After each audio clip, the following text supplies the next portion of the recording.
everyone. My name is Dylan Foster, and this is my presentation of the future of education, looking 20 years into education. Let's get started. The future of education is already being set now. We have seen a preview of it in the past year when most of the world went to virtual learning.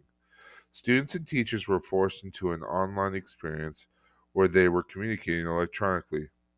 Teachers used new applications to reach students in their homes, so they could get that one on one experience they had previously in their classrooms.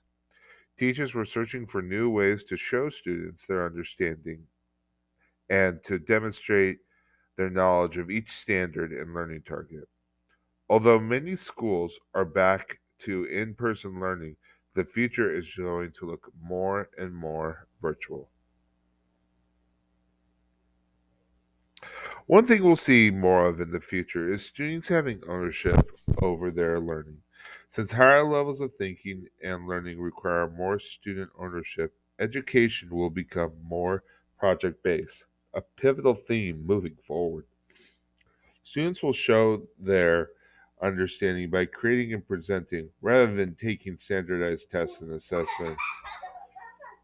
Schools do project based learning now, but with technology being what it is, students can collaborate on projects from across the world or go in depth like they do in the working world outside of school. So, how do we get them? The answer is project based learning, or PBL. By focusing students on a project, teachers put them on a path that deepens their knowledge and builds skills they'll need in the future. Here's what I mean.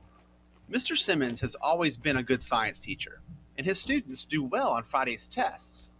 Unfortunately, what they learned was gone by Saturday morning. That wasn't good enough for him. Soon he learned about project based learning and decided to give it a shot. Mr. Simmons got the idea for his first project on microorganisms when nearly half of his students were suddenly absent with the flu. He asked his students why they thought so many of their classmates got sick at the same time. That lively discussion produced a lot of good questions and a list of things the kids wanted to know. Mr. Simmons then announced their project was to help elementary school kids understand how can we not get sick.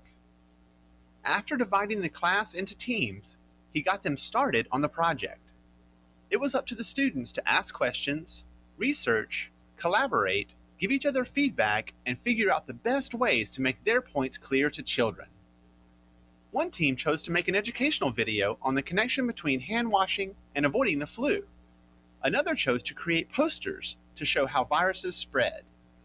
The project teams showed off their final work to an enthusiastic audience of parents and their children at a nearby elementary school. The schools and classrooms of the future will have more spaces that are more accommodating and comforting for students.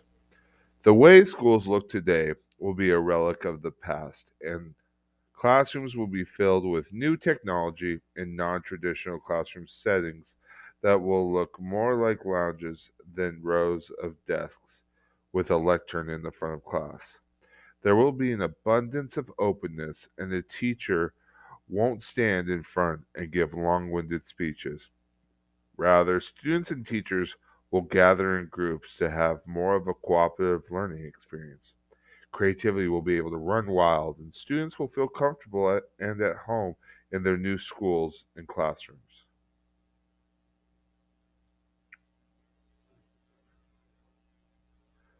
Artificial intelligence in the classroom is already beginning in some parts of the world and is slowly making its way into classrooms in the US. Artificial intelligence will completely change the traditional classroom that we know today. The future classroom with AI will have instant feedback for students and will reteach them that said standard at that moment. AI will also be involved with providing enrichment for students. And AI and virtual reality will be combined to give the student a complete immersive experience. see firsthand how AI tech is being used in the classroom. For this fifth grade class, the day begins with putting on a brain wave sensing gadget. Students then practice meditating. 现在，想象我们眉心有一点柔和的光芒绽放。The device is made in China and has 3 electrodes, 2 behind the ears and 1 on the forehead. These sensors pick up electrical signals sent by neurons in the brain. The neural data is then sent in real time to the teacher's computer.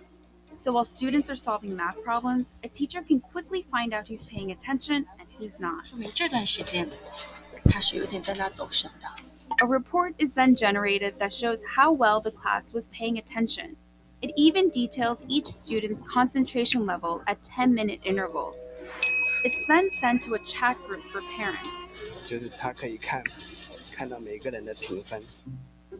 The reports are detailed, but whether these devices really work and what they exactly measure isn't as clear. In conclusion, there are going to be many changes in the coming years, some good, some worrisome. But our students and teachers will be working together and prosper, which will make for a great future. Thank you so much for listening to my presentation.